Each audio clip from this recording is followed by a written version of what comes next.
years have you been practicing on your own?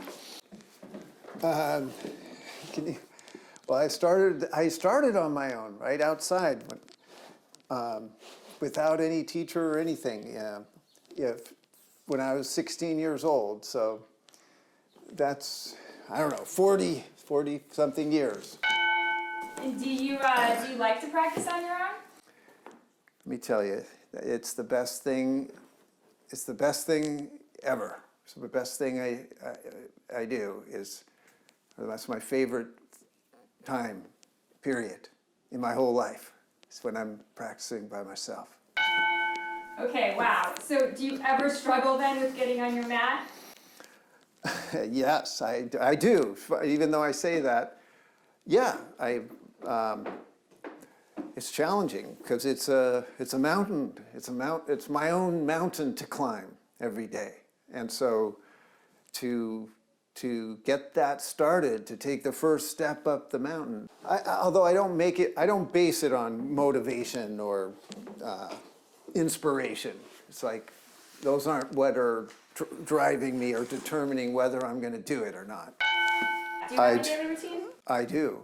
Yes, I'm what you could call a creative type. A lot of ideas. I get kind of bored easily or distracted easily. So it's hard for me to really stick with one thing.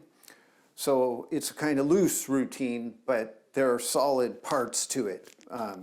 And that it is partly what I'm going to share in this course that I'm doing about practicing on your own is how to have the structure, but flexibility or freedom within that. And so that I have that both. I have a routine, but has an open-ended quality to it.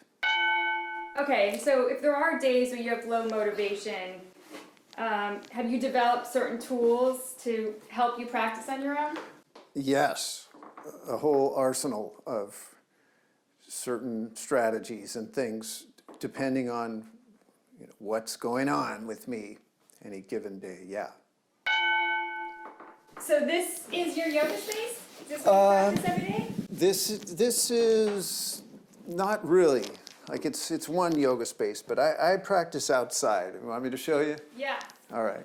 I'll show you where I practice more. Yeah, so here it is. The grand place. Got to see over. This is my spring wall. I just got this going again because the weather's better. So does practicing on your own require you to have a space like this? No, not at all. And that's partly what I'm going to talk about in that course.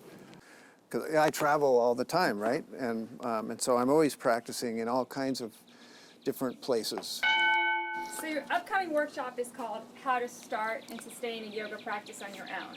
Yeah. What type of students do you think are the best candidates for this course? You either want to practice on your own or you need to. I mean, that's one type of student. Like, and that there's challenges around that, like whatever they may be. Could be skill or experience or habit. You've always gone to a class or a teacher, or motivation. It's also for people that, even if you go to a class or have a teacher, yoga is really to be discovered ultimately each person individually. And so it's a skill to be able to come out and, or wherever you are, to practice on your own. And so anyone that wants to either further that, look into it more, or get started in that would benefit from it. Okay, and there are 2 classes, each 2 hours. What will we be doing during each class? Yeah, so it's divided. There's 1 hour on the mat. I'm teaching you to build this practice template, right? So it's just this trustworthy thing that you can count on every time. But then within that, the flexibility and the ability to modify it or change it up depending on making it on your circumstances and making it suitable. And then the second hour is discussing that template more theoretically, and also then things surrounding, variables surrounding practicing on your own, just other logistics and psychological things. Katash, should we go back inside? Okay. So, last question.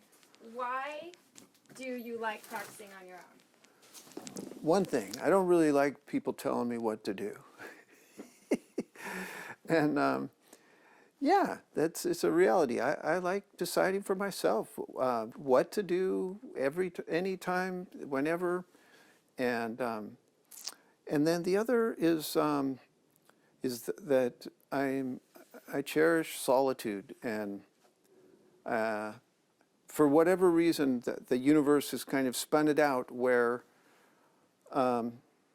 I've spent enough time by myself that I've come to really value it, and so the yoga, and it's interesting because spending time by myself, partly it's almost like the best way to do it is the art of doing nothing, right? Like, because if you're all busy when you're all time by yourself, then you don't get this sort of just communion, just the meditation or being in the moment with yourself, right? So it's not always doing, and yoga, it gives me like certain projects, like whatever, working on triangle, doing a vinyasa, doing all these things, and